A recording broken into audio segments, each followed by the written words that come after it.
mind you, not religion. As religion and superstition for Burke were part of a continuum, so were reason and prejudice. Now here I must emphasize that by prejudice, Burke did not mean what we meant by it, that is, hostility against particular peoples or races. He meant rather all those conventional beliefs and popular opinions that do not meet the strict test of reason. It is in this sense that he speaks of the church establishment, for example, the Church of England, as the first of our prejudices. We are afraid, Burke wrote, to put men to live and trade, each on his own private stock of reason, because we suspect that this stock in each man is small, and that the individuals would do better to avail themselves of the general bank and capital of nations and of ages. Thoughtful men, instead of exploding prejudices, try to discover the latent wisdom which prevails in them, and think it wiser to retain the prejudice with the reason involved than to cast away the coat of prejudice and to leave nothing but the naked reason. Prejudice is of ready application in the emergency. It previously engages the mind in a steady course of wisdom and virtue, and does not leave the man hesitating in the moment of decision, skeptical, puzzled, and unresolved. Prejudice renders a man's virtue his habit, and not a series of unconnected acts. Through just prejudice, his duty becomes a part of his nature. Excuse me.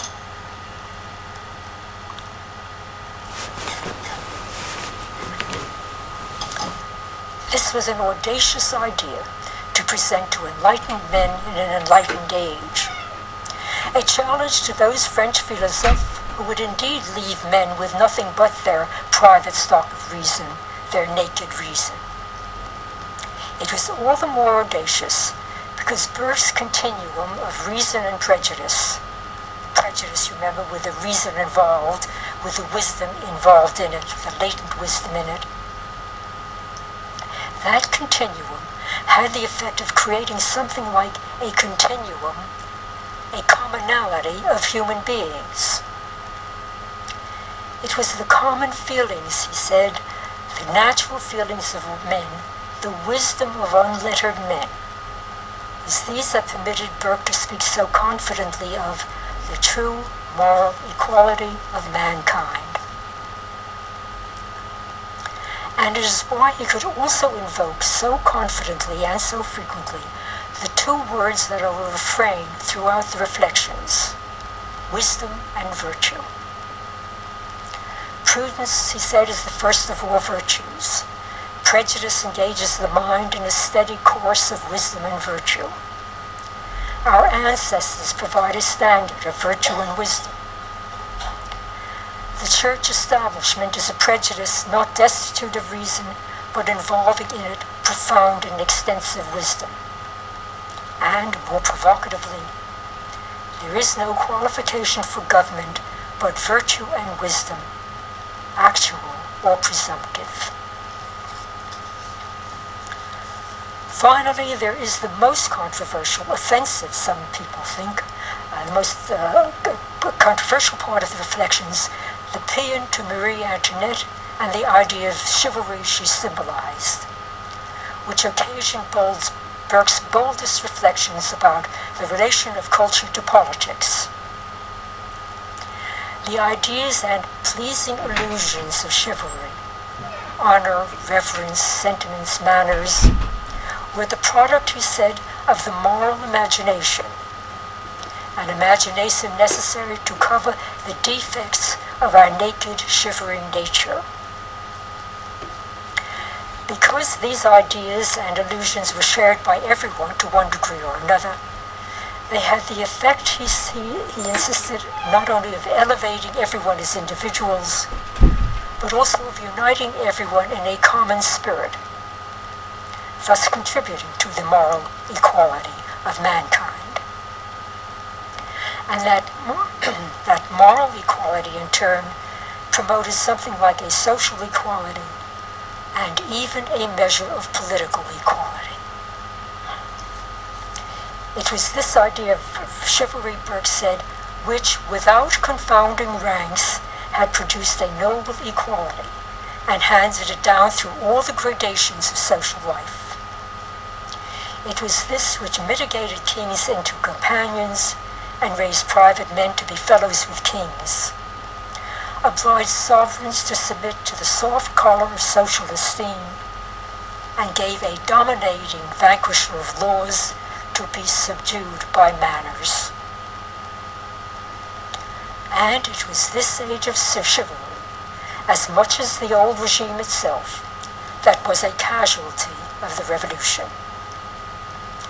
If the old manners and morals, and yes, illusions, were dissipated, Burke warned, if power were stripped of its own honor and the honor of those who are to obey it, there would be no redress against tyranny. Kings will be tyrants from policy when subjects are rebels from principle. Now, even a sympathetic reader of the Reflections may dismiss these passages, as I did in my early essay, as a fanciful flight of rhetoric, reminiscent of the Magnolia and Old South school. Indeed, one might dismiss much of the Reflections, as I once did, as mere rhetoric, using that word in its rather familiar pejorative sense as the obfuscation or the prettifying of reality. It was because Burke was such a supreme rhetorician, I then said, that he managed to appeal to so many people of such different persuasions. To liberals like Macaulay, who pronounced him the greatest man since Milton, or socialists like Harold Laski, who said he was England's greatest political thinker, and of course the conservatives like Disraeli, who spoke of his divine effusions. I could have added scores of others, like Woodrow Wilson, who was pleased to call himself Burke's disciple.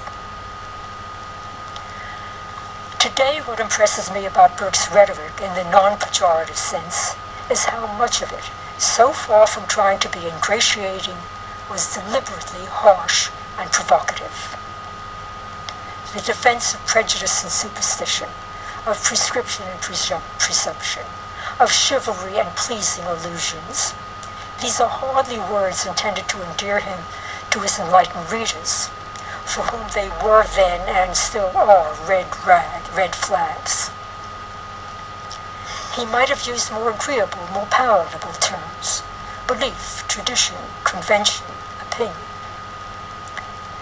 Instead, he deliberately chose to shock his readers, to oblige them to confront the issues more boldly by expressing them more starkly, to confront not only the French Revolution, but the cultural revolution that he believed to be even more subversive than the political revolution.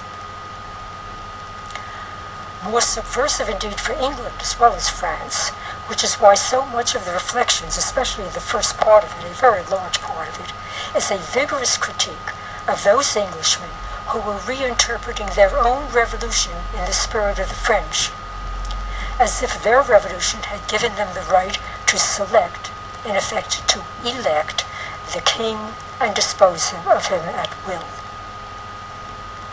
On the contrary, Burke insisted, that glorious revolution, the English Revolution, as he called it, by the way, on the very first page of the Reflections, was designed to secure this dynastic succession by restoring legitimate government after the illegitimate usurpations of James II, thus preserving those ancient indisputable laws and liberties, this is quotation, and that ancient constitution of government which are the only security for law and liberty.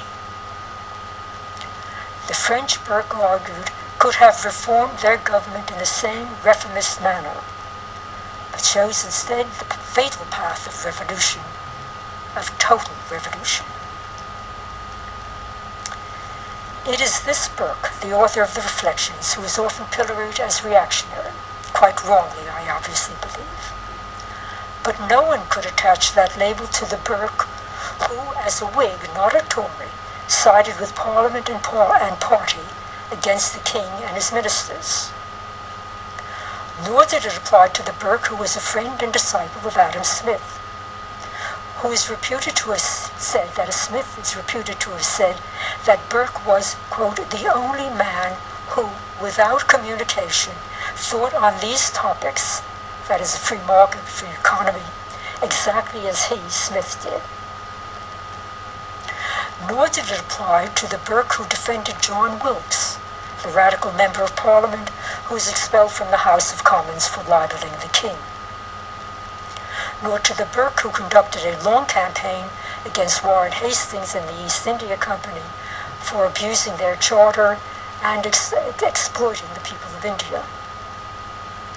Nor to the Burke who joined William Wilberforce in the campaign to abolish the slave trade.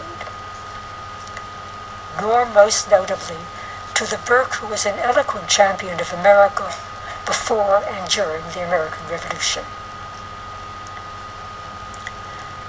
There was a time not so long ago, make that a long time ago in my childhood, when American school children memorized and recited parts of Burke's speech on conciliation with the colonies, which had been delivered in March 1775. The whole of it, by the way, occupies over 70 pages of his collected works. And this, by the way, is only one of several speeches that he made on America. Today, that speech is sometimes interpreted by conservatives as well as liberals as an equivocal defense of America, an argument for conciliation with the colonies, not the independence of the colonies, for a policy of wise and salutary neglect intended to preserve the British Empire, and only incidentally to relieve the grievances of the colonists. And certainly not an argument for anything like those self-evident truths and inalienable rights asserted in the Declaration of Independence. This interpretation of the speech presents us with a familiar Burke, the practical, canny politician. Practical and canny, I must say, because he was, after all, addressing the British Parliament, so it was very much, it would serve his purpose very well to try to elicit their support by suggesting that that was what is involved in the speech of conciliation, the preservation of the British Empire. What Americans read at the time, however, and what generations of school children proudly recited, were the stern tributes to the Americans, descendants of Englishmen, Burke called them, who treasured not abstract liberty, to be sure, but, quote, liberty according to English ideas and on English principles. Indeed, the Americans, Burke said, had a more fierce spirit of liberty than the English, because that spirit was nurtured by their religion, a form of Protestantism that was not only favorable to liberty, but built upon it. All Protestantism, Burke observed, was a sort of dissent, but the religion prevalent in America was the most Protestant form of Protestantism, the very dissidence of dissent, hence the most enamored of liberty.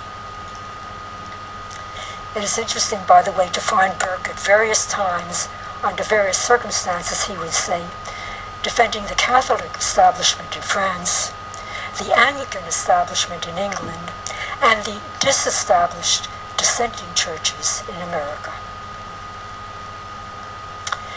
It is odd, I find it odd, that although Burke's speeches on America, and this was, as I say, only one of several, were well known in America, his name did not appear in one of the most important documents that came out of the American Revolution, the Federalist Papers.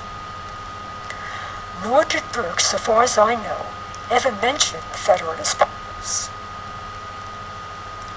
Certainly not in the Reflections, although they were then available in England. And it is odd, too, that in the Reflections he made much of the century-old English Revolution, but never mentioned the more recent American Revolution. Yet reading the two documents